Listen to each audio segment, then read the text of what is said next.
Salut, je suis Vincent Lopez et je te présente Ensemble, Impactons Demain, un podcast qui te parle de demain, de durabilité, mais pas que, et pas comme tu l'imagines.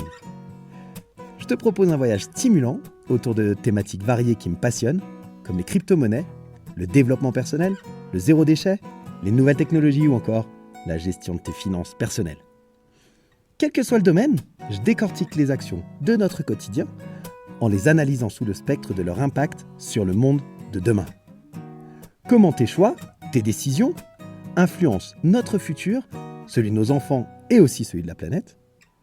Quelles sont les solutions pour vivre avec notre temps, tout en respectant notre environnement et le vivant de manière générale? Alors bienvenue dans Ensemble, Impactons Demain.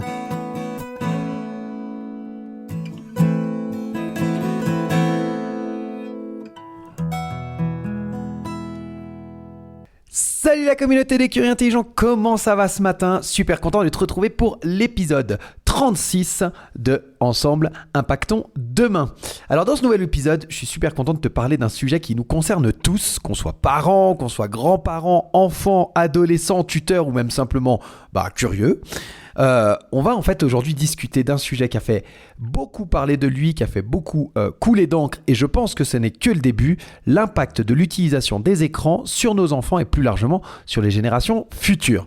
Alors je vais te parler tablettes, smartphones, ordinateurs et même la bonne vieille télévision. Je vais te parler de tous les écrans qui pullulent dans notre quotidien et celui de nos chers bambins. Alors pourquoi ce sujet il est si important finalement aujourd'hui? Bon, ça ne t'aura pas échappé, on vit dans un monde qui est de plus en plus numérique, sauf si tu vis au fin fond d'une grotte, et encore, tu as sans doute un petit smartphone dans ta poche, et donc en fait les écrans ils font partie intégrante de notre quotidien. Mais qu'en est-il de nos enfants? Quel impact cette exposition constante peut-elle avoir sur le développement, sur leur bien-être, sur leur avenir? Moi, je fais partie de la génération 80, tu vois. J'ai grandi avec le Club Dorothée, avec la télé allumée quasiment non-stop à la maison. J'avais même une télé dans ma chambre assez jeune, je sais pas, 8, 9, 10 ans, j'avais une télé dans la chambre. Bref, j'ai grandi avec une exposition face à la télévision. Pourtant, mon exposition aux écrans, elle était finalement limité à la télévision, c'est-à-dire que quand je sortais et je passais quand même beaucoup de temps dehors à jouer avec les copains, à sortir dans le quartier, à aller faire des cabanes dans les bois, etc., etc. J'ai grandi en campagne, c'est une chance, je crois. Mais bref, passons, c'est pas le sujet. Mais je passais beaucoup de temps à jouer dehors avec mes potes, etc., etc. Il n'y avait pas d'écran. Aujourd'hui, en fait, les enfants, ils ont des écrans tout le temps, partout. Nous, en tant qu'adultes, on a nos smartphones à la main et on les utilise de manière excessive, sans doute, pour une grande partie d'entre nous, moi y compris, bien sûr.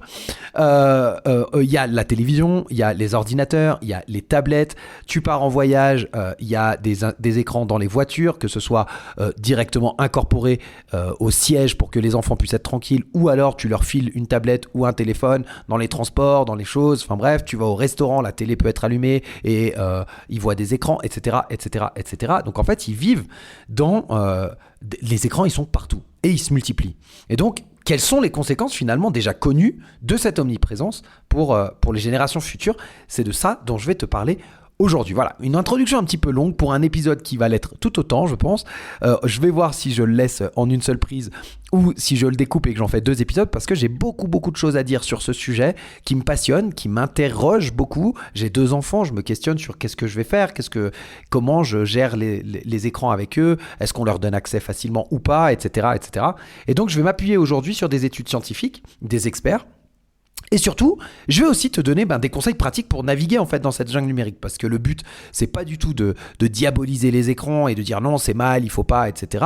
L'objectif, c'est aussi que on puisse les utiliser à bon escient, mais en connaissant en tout état de cause, les impacts possibles, probables ou avérés de cette utilisation qui peut être excessive parfois. Donc que tu sois pour ou contre l'utilisation des écrans, il n'y a pas de problème. Cet épisode, il a pour but de t'informer et de t'aider à prendre des décisions éclairées. Alors c'est parti, quoi que tu sois en train de faire, installe-toi, c'est parti pour un épisode qui, je te promets, va être riche en informations et en découvertes, ça tu peux en être sûr. Alors quels sont d'abord les effets de cette exposition prolongée aux écrans sur la santé d'abord physique et mentale de nos enfants? des jeunes générations de manière générale. Donc dans cette partie, en fait, je me suis basé principalement sur 2 études. Une étude de l'OMS et un article de Mayo Clinic, qui est une organisation à but non lucratif, qui est considérée comme l'une des meilleures et des plus prestigieuses institutions médicales au monde. Donc les 2 liens, je te les mets dans la description de l'épisode comme d'habitude, et ils mettent en lumière les conséquences potentielles de l'utilisation excessive des écrans. Donc selon l'Organisation mondiale de la santé, les enfants de moins de 5 ans, ils devraient passer moins de temps assis devant les écrans et avoir plus de temps pour des jeux actifs pour grandir en bonne santé. Ça paraît assez évident comme ça, mais je t'assure, reste à l'écoute quand tu vas entendre les chiffres, tu verras que c'est pas évident pour tout le monde. Actuellement, on a plus de 23% des adultes et 80% des adolescents qui ne sont pas suffisamment actifs physiquement. Et actifs physiquement, il faut savoir aussi que, par exemple, la sédentarité, tu vois, en faisant des recherches sur cet épisode, il faut savoir que tu peux aller courir 1 heure tous les jours. C'est pas pour autant que tu n'es pas sédentaire. Si tu passes 8 heures assis sur ton siège, devant ton bureau, devant ton ordinateur, eh ben tu es sédentaire. Même si derrière, tu vas faire 1 heure d'activité physique, c'est pas suffisant. On dit qu'il faut 6 à 8 heures, pour 6 à 8 heures d'état statique où tu es resté assis, il faut 2 heures d'activité physique juste pour pallier au fait que tu sois resté assis. C'est-à-dire que tu n'as même pas les bénéfices encore de ton activité physique en faisant 2 heures. Ça élimine simplement le fait que tu aies été sédentaire. Et ensuite seulement, tu commences à en avoir les bénéfices. Ça, c'était une des découvertes de cet épisode que vraiment j'ai halluciné. Je me suis dit, bon, ok, il va falloir être beaucoup plus actif que ça. Enfin bon, passons. Donc voilà, donc aujourd'hui, il y a des répercussions sur les habitudes qui sont établies dès le plus jeune âge. Et si on ne fait pas voir aux enfants qu'il faut bouger, qu'il faut aller s'aérer l'esprit, qu'il faut se mobiliser son corps, etc., c'est des habitudes qui s'ancrent dès le plus jeune âge parce qu'on leur donne un écran en leur disant « Vas-y, regarde YouTube, regarde Choupi Choupa ou je ne sais quel autre dessin animé qui en plus n'est pas forcément très intelligent pour eux. C'est pas une bonne chose. » Ça, c'était pour les statistiques au départ. Il y a ensuite des effets sur la santé physique directement, à savoir par exemple l'obésité. Plus un enfant il regarde la télévision et il joue à des jeux vidéo, et plus il risque de devenir en surpoids. Pour toutes les raisons dont je viens de te parler, le manque d'activité physique, le fait de rester devant les écrans, et puis en plus, c'est un cercle vicieux, c'est-à-dire que plus il le fait, de rester assis devant la télé ou à jouer à des jeux vidéo, et plus il a envie de le faire, et moins il a envie d'aller faire des activités physiques. Donc c'est un peu le serpent qui se mord la queue. Mais c'est pas le seul effet néfaste pour la santé. On vient de parler de l'obésité, mais il y a également la problématique du sommeil irrégulier. Il y a une utilisation excessive des écrans qui peut finalement entraîner des troubles, des problèmes de sommeil chez les enfants. Alors ça, c'est dû entre autres à la lumière bleue qui est émise par les écrans, mais c'est également dû au fait qu'il y a l'addictologie, et il joue aux jeux vidéo, il va rester peut-être plus tard, etc.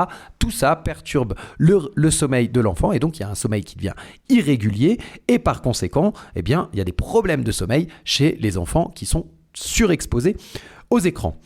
Après les effets sur la santé physique, on passe aux effets sur la santé mentale. Là, on a des études qui nous révèlent qu'il y a des problèmes comportementaux. Les élèves du primaire qui passent plus de 2 heures par jour devant un écran, et je t'assure que 2 heures par jour devant un écran, fais le calcul, ça va très vite. On parle des élèves du primaire, ça veut dire qu'on parle des enfants qui sont âgés de 6 à 10 ans. Et donc, je te donnerai des statistiques sur le temps moyen de cette population passée devant les écrans. Je te garantis que nous sommes bien en dessous de la moyenne. Voilà. Donc, pour les élèves du primaire qui passent plus de 2 heures par jour devant les écrans, ils sont plus susceptibles de rencontrer des problèmes émotionnels, des problèmes sociaux et des troubles de l'attention. Et puis, il y a également un problème sur leur performance académique. C'est-à-dire que les élèves ayant des écrans dans leur chambre, ils ont tendance, selon cette étude, à avoir de moins bons résultats aux tests académiques de manière générale. Donc, au vu de toutes ces bonnes nouvelles, j'ai envie de dire, il y a des recommandations qui sont très simples, très basiques, de limiter le temps d'écran de 1 à 2 heures par jour pour les enfants les plus âgés. On ne parle pas des enfants tout petits, on parle vraiment des enfants les plus âgés, 6 à 10 ans, 1 à 2 heures par jour, c'est vraiment le maximum, et d'encourager des activités physiques et des jeux interactifs. C'est crucial en fait de prendre conscience de l'impact que peut avoir le temps passé devant les écrans sur la santé de nos enfants. Nous, en tant que parents, c'est de notre responsabilité de mettre en place des mesures pour limiter ce temps d'écran et pour encourager finalement un mode de vie plus sain, plus actif, etc. Voilà, j'en ai fini pour aujourd'hui. Je vais pas continuer avec cette thématique-là aujourd'hui parce que l'épisode, aura duré suffisamment de temps comme ça.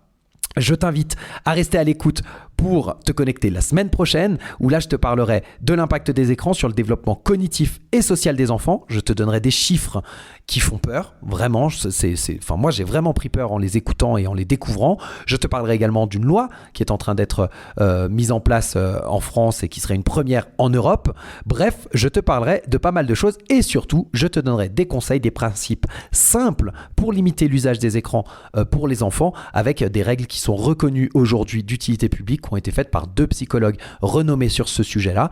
Et donc voilà, je te partagerai tout ça la semaine prochaine. Reste à l'écoute, je te souhaite une très bonne semaine et comme d'habitude, n'hésite pas à partager l'épisode si celui-ci t'a plu. N'oublie pas de t'abonner pour ne rater aucune sortie. Et moi, en attendant la semaine prochaine, je te souhaite une très bonne fin de semaine et je te dis à très vite. Ciao!